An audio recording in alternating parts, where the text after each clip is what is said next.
We speak about the fairy tale last year, and it truly was, because what happened gave Fitzpatrick a slice of history that only now he and Jack Nicklaus own. That is players to have won the US Amateur and the US Open at the same venue. Jack did it at Pebble Beach 11 years apart, 61 and 72. Matthew Fitzpatrick 9 years apart, 2013, and then 2022 when the US Open returned to Brookline. What an emphatic moment it was for him.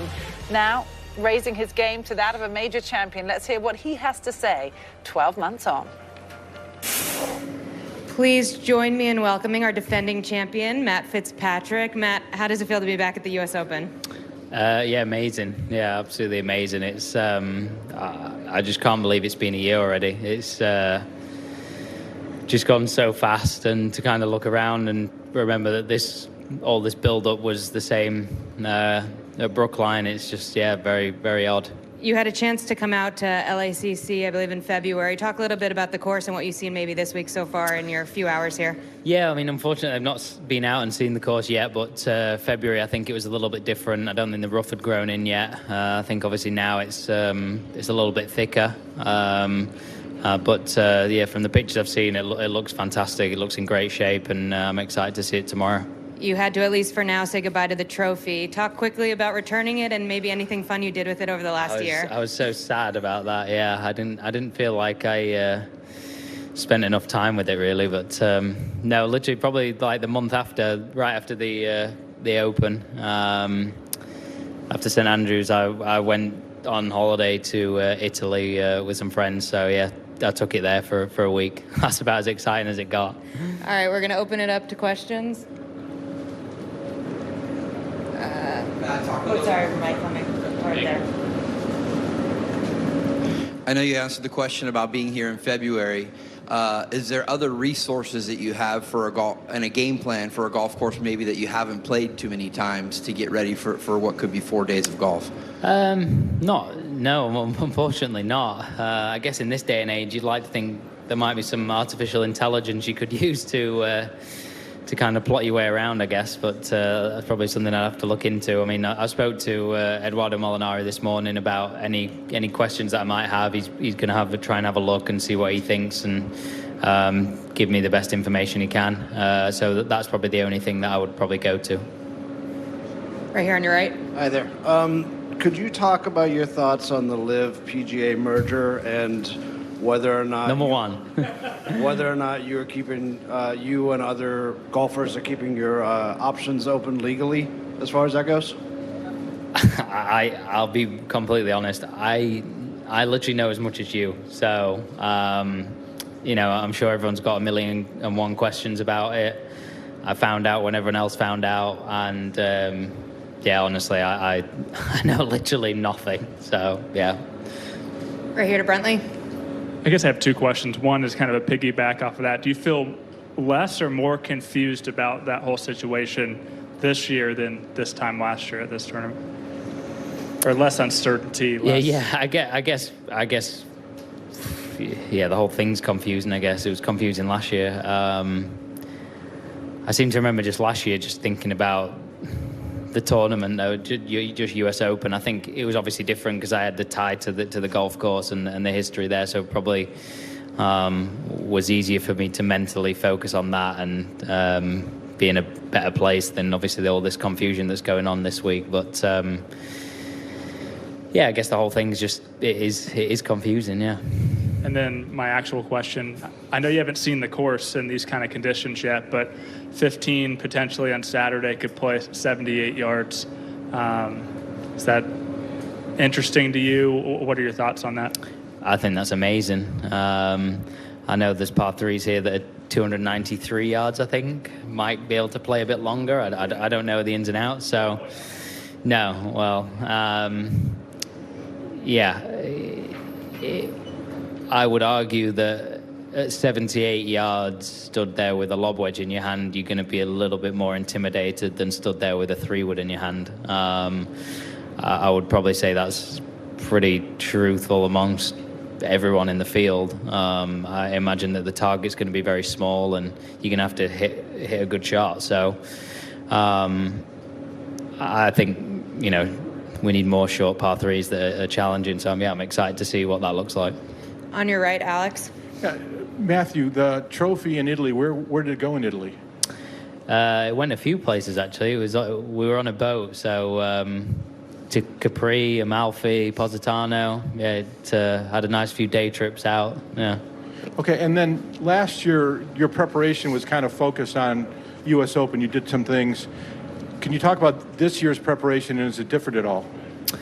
Yeah, this year is, I would say, quite a bit different. I feel like the start of the year, I had a good, obviously, first event in Hawaii and then got injured. And that kind of felt like it set me back quite a bit for February and March. Ended up obviously playing well in April. And I feel like my game's kind of getting in the right place. I mean, you asked me at Memorial after round 1 or 2, I think, if I was trending. I certainly felt like Memorial and last week that I was playing some good golf. I didn't necessarily score too well last week, but again I had a slight flare up on the Friday afternoon with my neck. So I definitely feel like my game's in better shape, but I certainly don't think it's as good as it was last year. We've got. Yeah, I mean, it wasn't technically neck. It felt like that, but it was more kind of just effectively just between my shoulder blades, really. It just purely like muscle tightness that obviously feels worse than it was. So got some work done on it, and it was better. Obviously, allowed me to compete. One here from the WebEx. How's your relationship with Billy doing now that Leeds has been relegated and Sheffield United has gotten promoted? Yeah, he's been crying about it for a while now. So, yeah, we're still fine for now. But, yeah, it'll be a test once the season starts again, I think. Here on the left, Bill. You used the word confusing a couple of times already now. What about the current situation in golf is most confusing to you? Well, I think that I just don't know what's going on. I think that's, I don't think anyone knows what's going on. Are we signing with the PIF? Are we not signing with the PIF? I've no idea. So, even though I guess it is confusing, it's pretty clear that nobody knows what's going on apart from about 4 people in the world. So.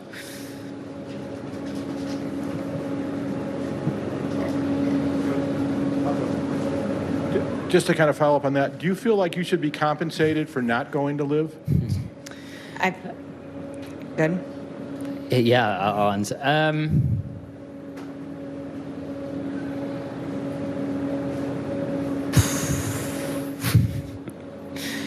Yeah, pass.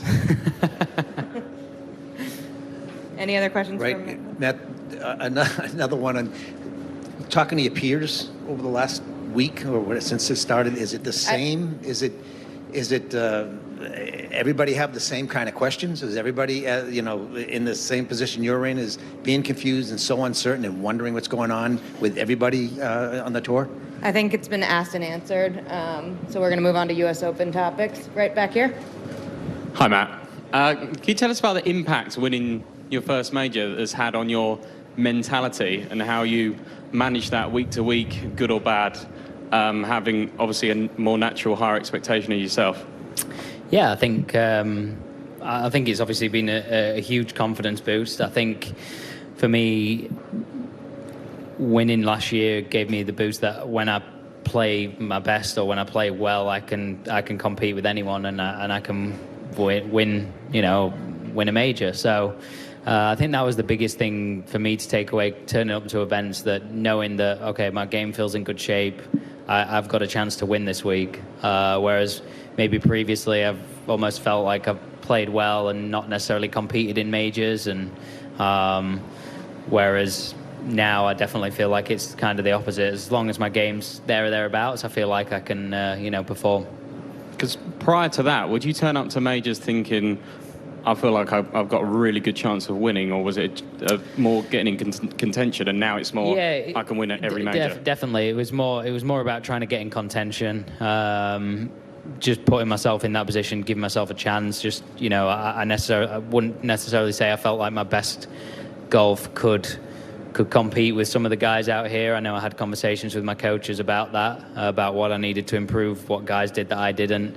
But certainly after last year, you know, I feel like I can compete. So here on the right. You shared a little bit of insight of the short par 3 and the possibilities of the emotions going into that. What about some of the other holes here on this course and where you think it's a little more scoreable? Can you shed a little light on what your game plan is with some of those holes? Yeah, I mean, I played it 2018. I can't really remember too much about it. I did walk it the Sunday of Riv again without playing. It's kind of hard to remember, but I couldn't really give you any insight into that. So, yeah, sorry. We're going to go to Doug on the right. Two things for you, Matt. With all this stuff going on in golf, can that be a distraction when you play a major, or is that stuff overrated? No, I think it's overrated. I think, you know, you're not going to be stood on the first tee thinking, oh, what's going on in the golf world? You know, you're thinking, okay, it's a par 4. Where do I need to hit it? Where's the wind? That's all you're thinking about. So. And secondly, golf was headed. This is about, you know, prior to a week ago. Golf was headed to a big divisive issue over the rollback of the ball. Where does that stand right now? Where do you think it should stand with everything going on? And do you have an opinion on it? Yeah, I think my opinion is if you're gonna roll the ball back, I think just do it for everyone. So everyone's playing the same ball, and if it's going 30 yards shorter, then great, whatever.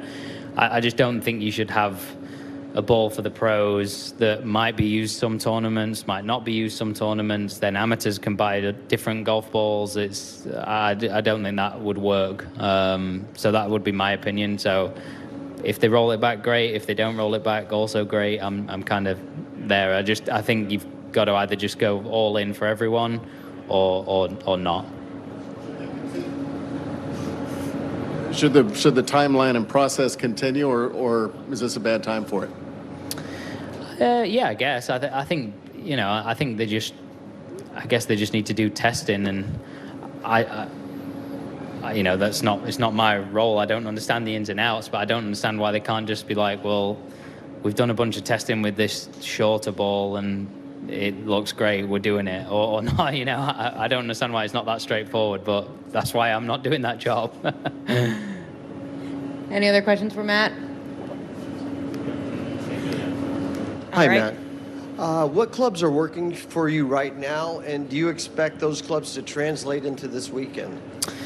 I felt like my approach play has been decent after the last few weeks. I feel like from my memory, this is a golf course that's going to be important for second shots, and you know, hopefully can continue the trend of where I feel like my game's at with those clubs. So back to Doug on the right.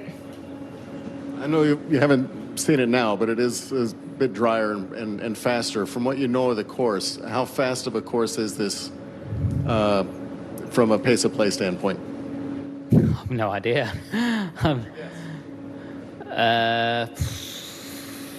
I think it'll be slow. I think the long par 3s tend to screw that one up. I would say, yeah, I'd probably say, like, I mean, it's 5 hours every week, so it'll be nothing new here, I imagine. We're going to go to Michael on the left. Thank you.